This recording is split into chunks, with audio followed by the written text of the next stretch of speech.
As part of the demo data, we have created a couple already, and I'm going to create a couple more. One is the Maple City Council, which is based on Great Britain. The other one is based on the United States. What I like to do, I like to create a couple of other legal entities for you to see how easy it is to create a company. And I took the liberty and I used this opportunity to also show you localization. Of course, that could be based on the United States and you just take the US version. But I like to also not only show you the US, but also show you some countries such as France. The reason we chose France, because as you know, it's a social country and they have lots of public sector example. So we benefit from it. And then we basically hit many objectives. We compared localization, we learned what are the changes, and also if you're an ISV, you could leverage of saying, okay, if I have a solution, how can I use my solution to be seamlessly work on multiple countries so I can expand my marketability, in other words. So in this type of a scenario, as you notice, there are so many different modules available. This is the home, that's a role center for PSUS. And then now I'd like to show you how to create a new legal entity as a public sector. Prior to going through this, I just wanted to remind you, creation of a legal entity, setting it up, and set up the finance piece of it has its own financial trainings. This is a very high speed version of it, and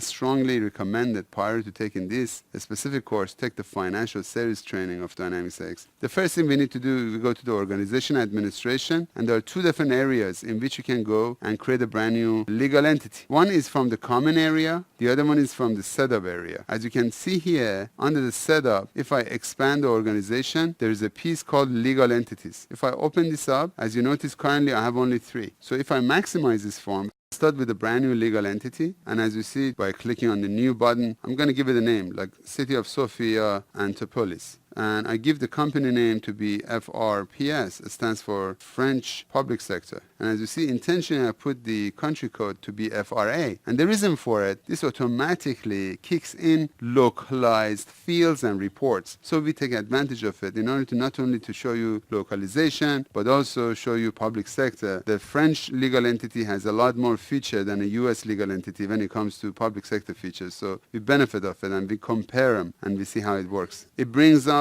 reports, forms, changes to the reports, tax differences, fixed asset differences. The localization will kick in. So as you see right now, what I do, I come to the address section and I edit this specific address to have its own city. Now, when you install Dynamics X for the very first time, zip codes or anything else is not being pre-populated. It's the responsibility of a data import and export personnel to bring everything over. I just type in Sofia Antipolis and then literally I click OK. Now I like to show you the interconnectivity out of the box, the X and Bing map. Of course, if I would have clicked on a map, opens up Explorer, and then you can see exactly where city is located. So many nice benefits. Number one, business intelligence and using a power map, finding out where your assets are. Imagine in the public sector, you have a GPS located on each vehicle, so you can exactly find where things are. You could have a very nice big screen TV and have just a map and see exactly your warehouses and your transportation warehouses are there. If I expand the contact information, you have 2 different sets of contacts. One is per address, and you can have as many as addresses as you like for different purposes. And one contact, it belongs to the actual public sector itself. There are 2 different things. As you notice now, the tax registration number is set. Even though it's a public sector organization, you may have a tax registration number. Probably you say, wait a minute, I'm a public sector. Why should I register for taxation? That not necessarily is a government. It could be a non-profit organization, and that tax ID could be exempt. Or it could be a State Department, or it could be some other organization like a publicly traded company that they want to benefit from public sector, but not necessarily they are government agencies. So that's where you have a tax registration number. And as long as you don't have any value in there, if I save it, it doesn't give you any specific information. Of course, the shortcut of saving is Control S or select the file and select save. Doesn't give you any warning, but as soon as I have a value in there and I save it, it actually gives you this warning for the very first time. It says, look, you do have a tax ID, but you haven't set up your tax yet. Of course I haven't, because I've just created this legal entity. It just warns you to say, don't forget to set up the sales tax code there for country of France. 1099 is only belongs to the United States, and the idea here is that for certain vendors you need to print a form called 1099. And the idea for it is that if you are a public sector and I'm a vendor of yours and you paid me, even though I've given you my corporate tax and whatnot, but by law sometimes you want to print the 1099 and send it to me. So it doesn't have to be a corporation, it could be also some contract workers.